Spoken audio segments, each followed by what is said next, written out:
নমস্কাৰ, today's journey পৰিদৰ্শক মই ৰাজীৱ হাজৰিকাই স্বাগতম জনাইছোঁ আৰু আৰম্ভ কৰিব লৈছোঁ আজি এক বিশেষ অনুষ্ঠানত। আজি আমাৰ লগত উপস্থিত আছে লখিমপুৰ জিলাৰ নাৰায়ণপুৰৰ এজন বিশেষ ব্যক্তি, যিয়ে জীৱনৰ সুদীৰ্ঘ 30 বছৰ অতিবাহিত কৰিলে শিক্ষকতাৰ দৰে মহান কৰ্মত। চৰকাৰী ধনলৈ আশা নকৰি নিজে স্বাৱলম্বী হোৱাৰ পথেৰে এক আৰম্ভ কৰিলে নতুন প্ৰকল্প। বৰ্তমান তেওঁ আন 10জনৰ বাবে আদৰ্শ ব্যক্তিজন। আহকচোন তেওঁক চিনাকি কৰাই দিওঁ।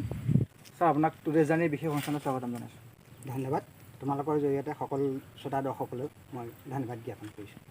আপোনাৰ যদি পৰিচয়টো দিয়ে। মই এই অভাজনে বিনোদ ভূঞা, নাৰায়ণপুৰ অঞ্চলৰ পদ্মপুৰ গাঁৱৰ নিবাসী। ঠিক আছে, আপোনাৰ যদি সমগ্ৰ জীৱন পৰিক্ৰমাটোৰ কথা আমাৰ দৰ্শকক জনায়। আচলতে মোৰ শিক্ষকতাৰ জীৱন, হয়। মই প্ৰায় 1.5 বছৰ শিক্ষকতা কাল অতিবাহিত কৰিছোঁ। তাৰ মাজতে অৱশ্যে শিক্ষকতা বুলিলে প্ৰাইভেট বিদ্যালয় আৰু ভেঞ্চাৰ বিদ্যালয়ৰ কথাকে ক'ব পাৰি। প্ৰায় 20 বছৰ কাল ভেঞ্চাৰ স্কুলতে অতিবাহিত কৰা হ'ল। তাৰ পাছত প্ৰায় 10 বছৰ কাল প্ৰাইভেট বিদ্যালয়তে অতিবাহিত কৰা হ'ল। সেইখিনিৰ পাছতে আমাৰ মনলৈ এটা নতুন কথা আহিলে যে কৃষি কৰ্মৰ যোগেদি নিজেও স্বাৱলম্বী হোৱাৰ লগতে চাকৰি বুলি ধাবিত হোৱা যুৱক যুৱতীসকলৰ কাৰণে কিঞ্চিতমান হ'লেও যাতে আমি আদৰ্শ হ'ব পাৰোঁ, সেই আশা পুহি আমি এটি প্ৰকল্প আৰম্ভ কৰিলোঁ। যদি আপোনাৰ এই যিটো বৃহৎ প্ৰকল্পৰ বিষয়ে অকণমান যদি কয়।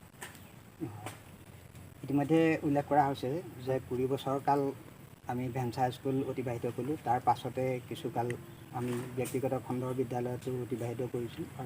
সেইখিনিৰ পাছতে কিছু আৰ্থিকভাৱেও এনেকুৱা কিছু প্ৰকল্প ল'বলৈ আমাক বাধ্য কৰাইছে, সেইটো এটা কথা।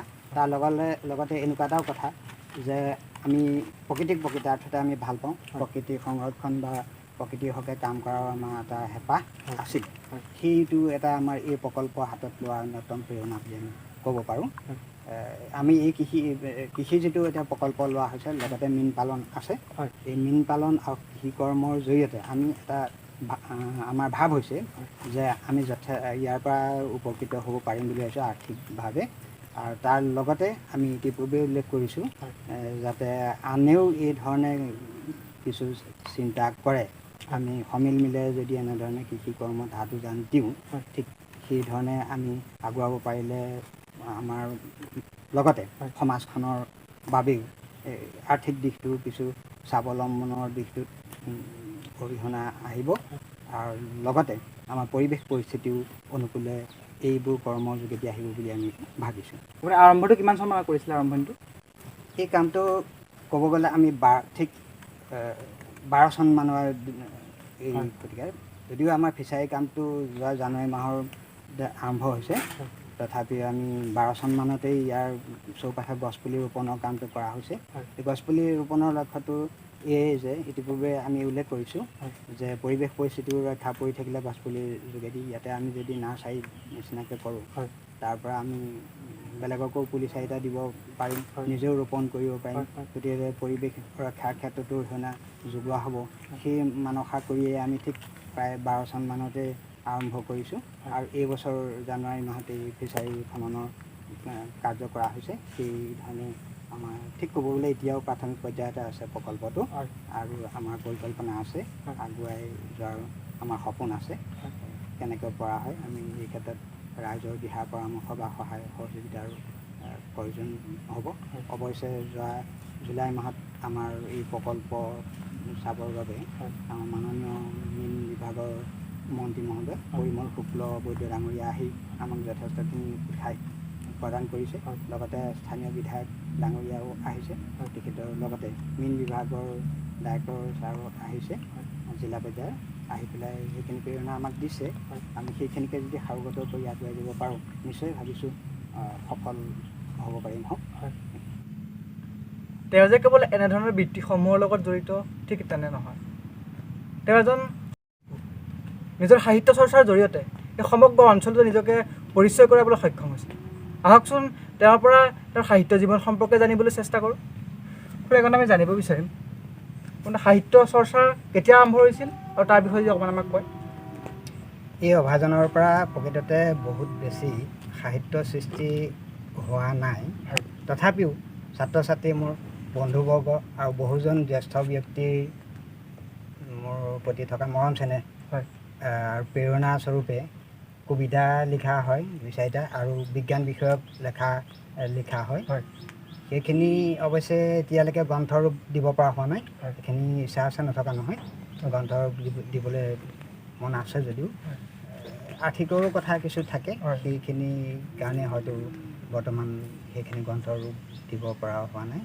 হয় বৰ্তমান সেই ধৰণে আমি নাৰায়ণপুৰ অঞ্চলতে এতিয়া কবিতা অনুষ্ঠান আছে কাব্যকানন বুলি, হয় গতিকে তাৰো আমি বৰ্তমান সম্পাদকৰ দায়িত্বতেই থকা হৈছে। হয় অৱশ্যে কিমানখিনি সেৱা আগবঢ়াব পৰা হৈছে সেইখিনি নাজানি, হয় তথাপিতো কবি সমাজৰ লগতে থাকি হয় 2-4টা কবিতা সৃষ্টি কৰা বা নৱপ্ৰজন্মক সেই ক্ষেত্ৰখনলৈ উলিয়াই অনাৰ এটা প্ৰয়াস, সেইখিনি কৰিব চেষ্টা কৰা হৈছে।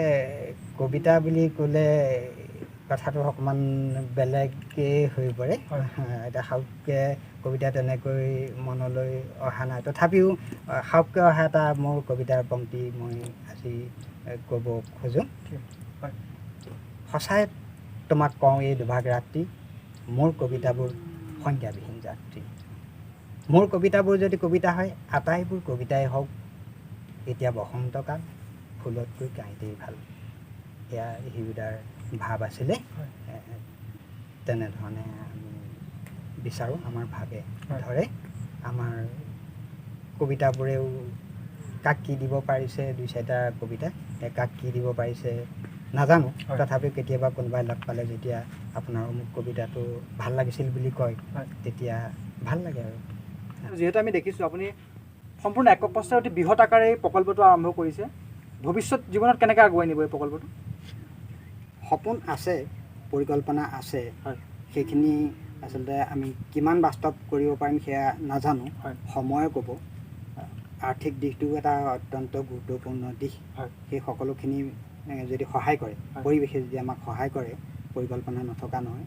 মীন পালনৰ লগতে কৃষি কৰ্ম আছে, আমাৰ লগতে ছাত্ৰ ছাত্ৰীসকলৰ কাৰণে তথা শিশুসকলৰ কাৰণে যদি আমি কাষতে সংঘৱৰ্তী অংশতে যদি আমি খেলা ধূলাৰ ব্যৱস্থা কৰিব পাৰোঁ, আৰু যদি পুখুৰীতে আমি সাঁতোৰা যিটো সাঁতোৰ প্ৰশিক্ষণ যাক আমি চুইমিং বুলি কওঁ, সেইটো যদি শিকনৰ আমি ব্যৱস্থা কৰিব পাৰোঁ, সেয়া হেঁপাহ আছে আমাৰ। সেইখিনিও যদি আমি কৰিব পাৰোঁ তেতিয়া আটাইকেইটা মিলি পেলাই প্ৰকল্পটো পূৰ্ণাংগ ৰূপ দিব বুলি আমি ভাবোঁ। তাৰ বাবে অৱশ্যে অৰ্থাভাৱ বা সেইখিনি দূৰ হ'ব লাগিব, পৰিৱেশে সহায় কৰিব লাগিব, কৰিলে সেইখিনি আমি কৰিব পাৰিম বুলি ভাবিছোঁ। এইক্ষেত্ৰত আপুনি যিহেতু আমাৰ নৱপ্ৰজন্ম বৰ্তমান বেছি চাকৰিৰ প্ৰতি বেছি আগ্ৰহী হোৱা দেখিবলৈ পোৱা যায়, এনেধৰণৰ কৰ্মৰ পৰা বিৰতি থাকে, সেই নৱপ্ৰজন্মৰ হ'লে আপুনি কি ক'ব? নিশ্চয় ইতিপূৰ্বে আমি উল্লেখ কৰিছোঁ যে বহু ছাত্ৰ ছাত্ৰী তথা যুৱক যুৱতীয়ে শিক্ষা গ্ৰহণৰ পাছতেই হওক বা অশিক্ষিত হ'লেও এনেকুৱা এটা কথা নহয় যে আমি কেৱল চাকৰিৰ পৰাহে পোৱা উপাৰ্জনেহে বৰ্তি থাকিব পাৰিম, সেইটো নহয়। আমি আমাৰ নিজৰ কৰ্মৰ যোগেদি কৰ্মৰ পথ অনেক আছে, সেইখিনি বাছি লৈ সেই কৰ্মৰ পথখিনি বাছি লৈ তাৰ যোগেদি আমি নিজকে স্বাৱলম্বন কৰিব পাৰোঁ, আৰু আমি আনৰ প্ৰতিও নিশ্চয় আদৰ্শ স্বৰূপ হৈ পৰিব পাৰোঁ। সেইলৈ মই নৱপ্ৰজন্মৰ প্ৰতি সেইটো মোৰ বাৰম্বাৰ তথা বিনম্ৰ আহ্বান থাকিব, তেওঁলোকেও যাতে কেতিয়াও হতাশ নহয়। চাকৰি এতিয়া চৰকাৰী খণ্ডতো চাকৰি খুব কমেই হৈ পৰিছে, ঠিক তেনেকৈ ব্যক্তিগত খণ্ডবিলাকতো চাকৰি বুলি ক'লে যিমানখিনি আচলতে ক্ৰিয়েট হয়, পোষ্ট ক্ৰিয়েট হয়, সেই হিচাপে আমাৰ ছাত্ৰ ছাত্ৰীও বা প্ৰজন্মৰ বহুতখিনি সংখ্যা বেছি হৈছে, সেইখিনি জোৰা মাৰিব নোৱাৰিব। সেইলৈ আমি যদি এনেধৰণে আগবাঢ়ি যাওঁ, নিজৰ ভৰিৰ ওপৰত নিজে থিয় দিব পাৰোঁ, তেতিয়া নিজৰ বাবেও হ'ব বুলি ভাবোঁ আৰু আনৰ বাবেও হ'ব বুলি ভাবিছোঁ। সেই নৱপ্ৰজন্মৰ প্ৰতি মোৰ সেয়া বিনম্ৰ আহ্বান থাকিব। এইকণতে আমি জানিব বিচাৰিম আপোনাৰ ফাৰ্মখনত কি কি পাবলৈ পোৱা যায়? বৰ্তমান আৰম্ভণিহে হৈছে। আমি পুখুৰীটোৰ চৌপাশে বৰ্তমান তিল খেতি কৰিছোঁ, তাৰ লগে লগে মূলা আৰম্ভ হৈছে, এতিয়া কবি পুলি ৰুই থকা হৈছে, তাৰ পাছতে বিলাহী বেঙেনা ইত্যাদি বাকীখিনি পালেং ধুনীয়াকৈ ধৰি সেইখিনিও লগত থাকিব। সেইখিনি কৃষি আমি আৰম্ভ কৰিছোঁ, হয়তো আৰু 2-2.5 মাহৰ পাছৰ পৰা আমি সেইখিনি ৰাইজে নিব পৰা হ'ব বুলি আমি ভাবিছোঁ। আৰু উল্লেখ্য কথাটো হ'ল কি আমি এই কৃষিকৰণত হয়। বিশেষকৈ জৈৱিক পদ্ধতিৰ ওপৰত বেছি গুৰুত্ব দিছোঁ হয় যিহেতুকে বৰ্তমান বিশ্বই জৈৱিক কৃষিকৰণৰ ওপৰত যথেষ্ট গুৰুত্ব আৰোপ কৰিছে হয়। এই ক্ষেত্ৰত উল্লেখ্য কথাটো হ'ল যে আমাৰ স্বাস্থ্যৰ প্ৰতি ৰাসায়নিক পদ্ধতিত স্বাস্থ্যৰ প্ৰতি যিটো ভাবুকি হয় হয়। জৈৱিক কৃষিকৰণত আমি তাৰ পৰা নিশ্চয় পৰিত্ৰাণ পাব পাৰোঁ সেইকাৰণে আমি সম্পূৰ্ণ জৈৱিক কৃষিকৰণৰ ওপৰত গুৰুত্ব দি আগবাঢ়িব খুজিছোঁ এই ক্ষেত্ৰত এতিয়া আমাৰ কবি পুলিৰ ক্ষেত্ৰতেই আমি ৰাসায়নিক কোনো পদ্ধতি ব্যৱহাৰ কৰা নাই হয়। বা কীটনাশক তেনেধৰণৰ ব্যৱহাৰ কৰা হোৱা নাই আমি এতিয়া নিমপাত খুন্দি পেলাই নিমপাত খুন্দি তাৰ ৰসটো আমি ব্যৱহাৰ কৰিছোঁ তাৰ কাৰণে পোক অহা নাই হয়। ঠিক তেনেকৈ আমি সৰিয়হৰ গুড়ি ব্যৱহাৰ কৰিছোঁ সেই ধৰণে আমি জৈৱিক পদ্ধতিৰ ওপৰত গুৰুত্ব আৰোপ কৰিছোঁ হয়। ছাগলীৰ গোবৰ হয়। এইখিনি ব্যৱহাৰ কৰি যদি আমি কৃষক কৰিব পাৰোঁ হয়। তেতিয়া আমি যথেষ্ট সুফল পাব পাৰিম বজাৰো ভাল হ'ব এয়া আছিল লখিমপুৰ জিলাৰ নাৰায়ণপুৰৰ এজন আদৰ্শৱান ব্যক্তি বিনোদ ভূঞা আপোনালোকে দেখিলে এক মহান প্ৰচেষ্টা আগত লৈ তেওঁ আগবাঢ়ি গৈছে তেওঁৰ এই পৰিকল্পনা বহুদূৰ সফল হওক আমাৰ ফালৰ পৰা থাকিল অলেখ শুভকামনা তেতিয়া আজিলৈ ইমানতে সামৰিছোঁ আকৌ এদিন নতুন খণ্ডৰ সৈতে লগ পোৱাৰ আশাৰে তেতিয়ালৈকে নমস্কাৰ